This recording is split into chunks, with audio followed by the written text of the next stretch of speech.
오늘 민수기 25장 말씀을 통하여서 비느하스의 의분이라는 제목으로 함께 같이 말씀을 나누겠습니다. 오늘 민수기 25장은 이스라엘이 시딤에 머물러 있을 때 일어난 한 사건을 소개하고 있습니다. 시딤은 모압 평지에서 이 오른쪽에 위치한 곳입니다.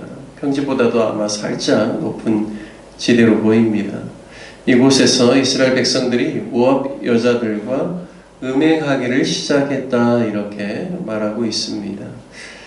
모압 여자들뿐만 아니라 말씀을 쭉 읽어보면 미디안 여자들도 이스라엘 백성들을 이 유혹하는 일에 함께 그들이 모압 여인들과 미디안 여인들이 함께 같이 그 일을 했다라는 사실을 알 수가 있습니다.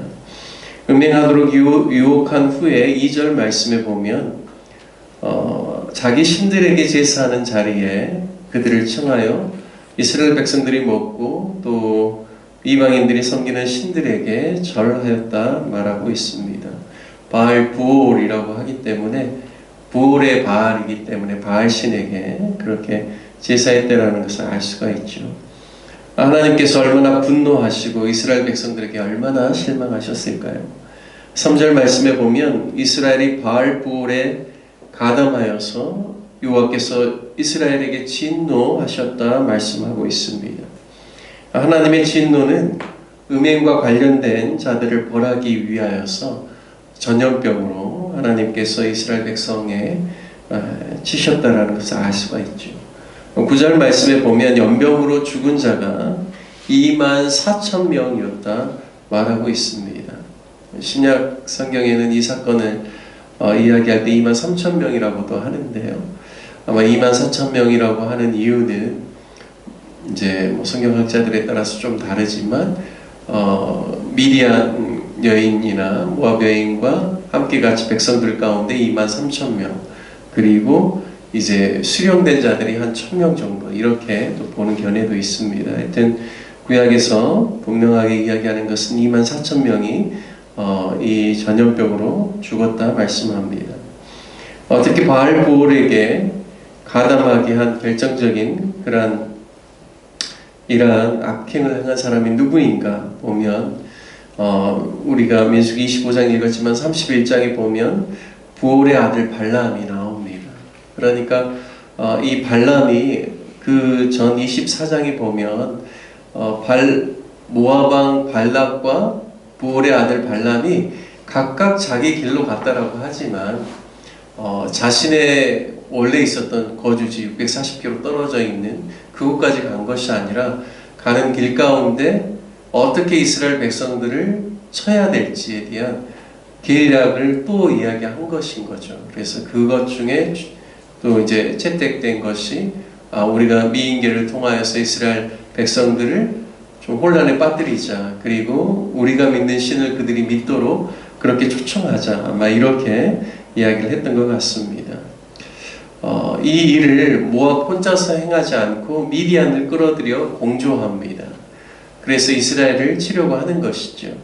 이스라엘 진영에 있을지라도 결국 그들이 섬기는 신을 이스라엘 백성들이 섬기게 된다라면 자신들의 편이 될 것이다라고 그들은 그렇게 여기고 이스라엘 백성들로 음행에 빠지게 하는 그러한 계책을 내놓는 겁니다.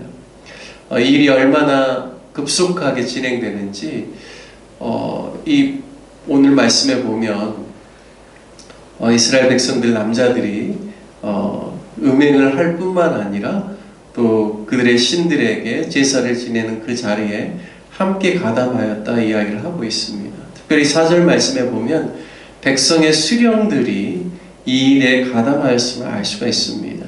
수령이라고 하면 각 지파에서도 가문 중에서 지도자를 의미합니다. 하나님께서 백성의 수령들을 잡아서 이 일에 가담한 사람들을 태양을 향하여 여호와 앞에 목매어 달라라고 하십니다. 얼마나 하나님의 진노가 컸는지를 보여주는 것이죠. 결국 바알 부올의 사건은 모압과 미디안 여인들에게 이스라엘 백성들 중에서 수령된 자들이 흔들려 그들과 함께 음행하고 더불어 일반 백성들도 그 일에 가담했다라는 것을 알 수가 있습니다. 저는 24,000명이 전염병으로 죽었다라고 하는 이 말씀 앞에 하나님께서 과연 무고한 자들을 처벌하셨을까? 그렇게 저는 생각지 않습니다. 이 일에 가담하거나 이 일에 영향 가운데 함께 같이 들어갔던 그러한 모든 자들에 대한 하나님의 징계라고 저는 그렇게 바라보고 있습니다. 그런다면 24,000명이나 되는 많은 사람이 일시의 순식간에 이 은행의 제약이 얼마나 급속하게 파고들고 또 이스라엘 백성들을 어렵게 하는지를 우리가 알 수가 있는 것이죠. 6절 말씀에 보면 이 일로 범죄하여 이스라엘 진영에서 전염병으로 인해서 수많은 사람들이 죽고 고통을 당하는 것으로 인하여 이스라엘 자손의 온 회중들이 회막문에서 울면서 회개합니다. 그러니까 삽시간에 전염병으로 인하여서 또 죽는 사람들이 생기고 고통받는 사람들이 생기는 것을 보면서 회중들이 자신들이 이 일에 가담함으로 말미암아 범한 죄악에 대해서 아파하면서 하나님 앞에 눈물로 회개했다라는 것입니다.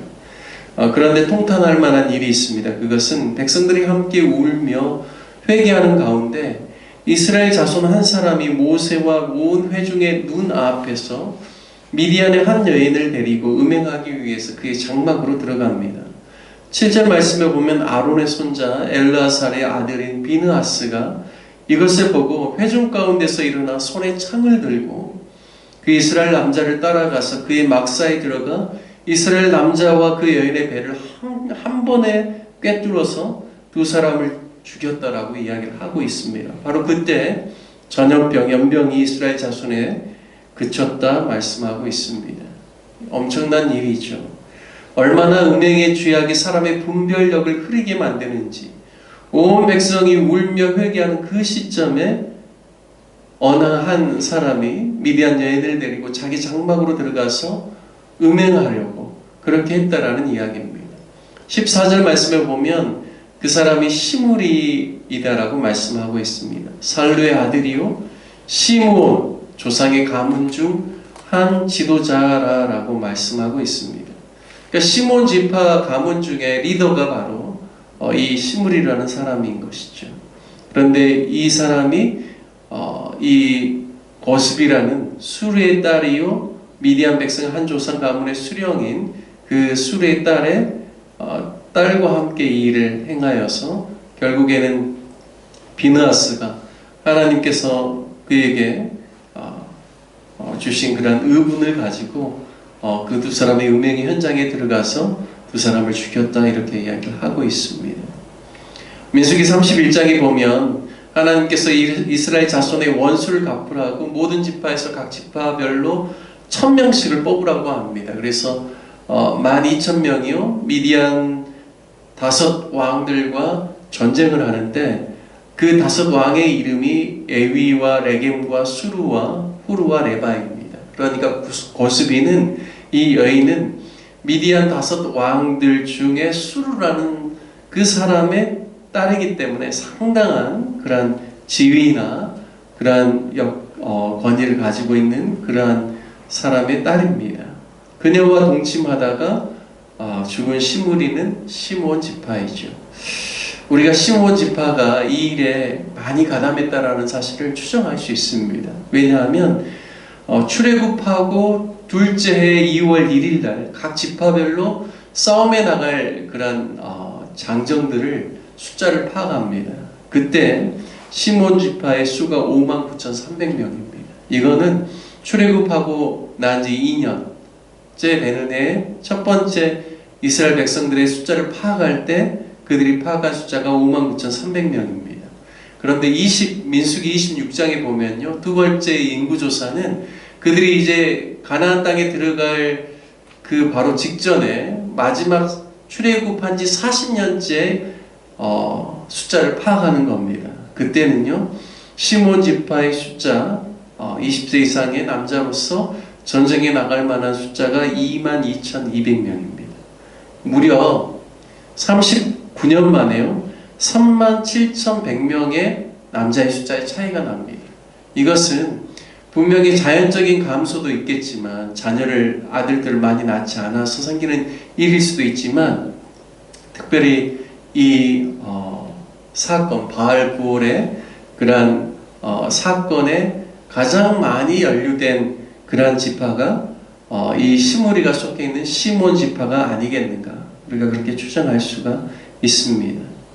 따라서 우리가 얼마나 이 음행의 죄악이 이스라엘 백성들을 어렵게 하는지, 그리고 이 음란의 범죄가 얼마나 급속하게 다른 사람들에게 영향을 주고 이것 안에만 머물러 있는 것이 아니라 이것이 바로 우상 숭배로 직결되게끔 역사하는지를 보여주는 사건입니다.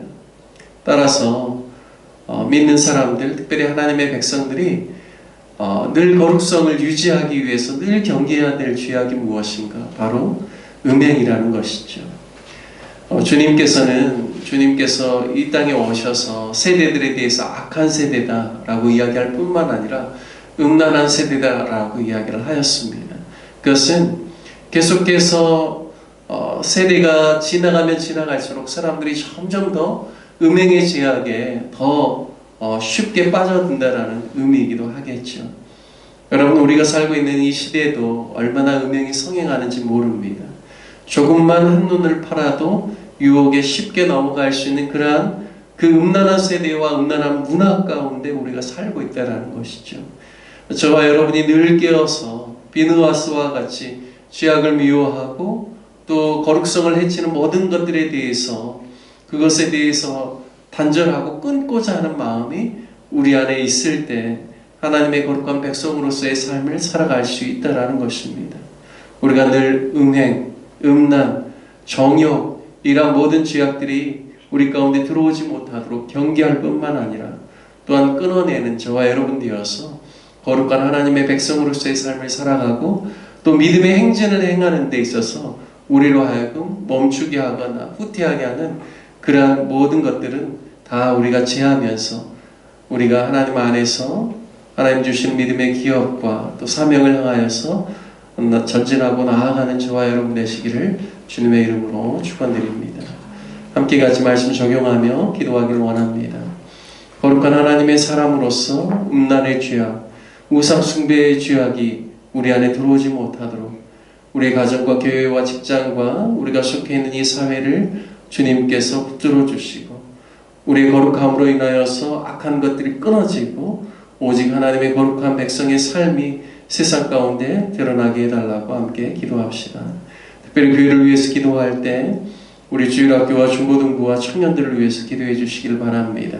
하나님의 거룩한 백성, 즐거이 또 헌신하는 하나님의 사람들 될 수 있도록 우리 다음 세대들이 또 믿음 안에서 아름답게 세워질 수 있기를 위해서 기도해 주시고, 또 군복무하고 있는 귀한 자녀들, 또 군에 또 입대를 앞두고 있는 자녀들, 또 타 지역에서 학업과 직장 생활을 하고 있는 우리 자녀들을 위해서 기도해 주시고, 또 우리가 후원하는 선교사님들을 위해서 기도해 주시고, 또 대선을 앞두고 있습니다. 정치 지도자들을 위해서 또 목포 도시를 위해서 기도해 주시기를 바라겠습니다.